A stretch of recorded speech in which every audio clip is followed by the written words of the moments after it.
நீலகிரிமலை boat house அருகே ஏரியை ஆக்கிரமிப்பு செய்கின்றார். ஏனென்றால் இவர்களுக்கு ரெஸ்டாரண்ட்டுக்கு எதிரில் காரை பார்க்கிங் பண்ணணும் ஹோட்டலுக்கு முன்னாடி.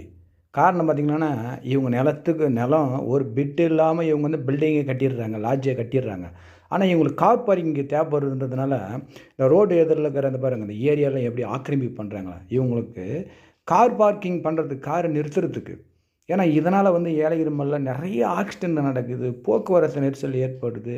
ஏன்னா இந்த ஹோட்டலுக்கு அப்ரூவல் கொடுத்த அதிகாரிகள் யாருங்க? எந்த பஞ்சாயத்து தலைவருங்க கொடுத்தது? ஒரு ஹோட்டல் நிர்வாகம் வருதுன்னா அந்த கார் பார்க்கிங் என்ன வசதி பண்ணிக்கிறான், குப்பைக்கு என்ன வசதி பண்ணிக்கிறான், சாக்கடைக்கு என்ன வசதி கொடுத்தாலும் பார்த்து தானே பஞ்சாயத்து கொடுக்கணும்.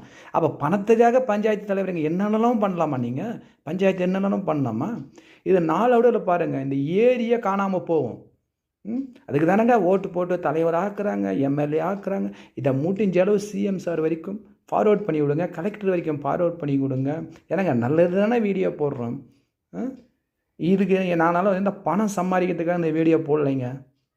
முடிந்த அளவு ஷேர் பண்ணுங்க, நாளடைவில் பாருங்கள் எப்படி பண்ணுறாங்க பாருங்கள். இது பாருங்கள், ஏரி சுத்தமாக போச்சு. இப்போ அப்படி போயினே இருக்குது பாருங்கள். ஏன்னா இவருக்கு கார் பார்க்கிங் வேணுமா இவர் ஹோட்டலுக்கு முன்னாடி. ஏன்னா ஒரு ஹோட்டல் முன்னாடி இருக்கிற இடத்துலையும் இவர் கட்டி போடுவாராம். அதுக்கப்புறம்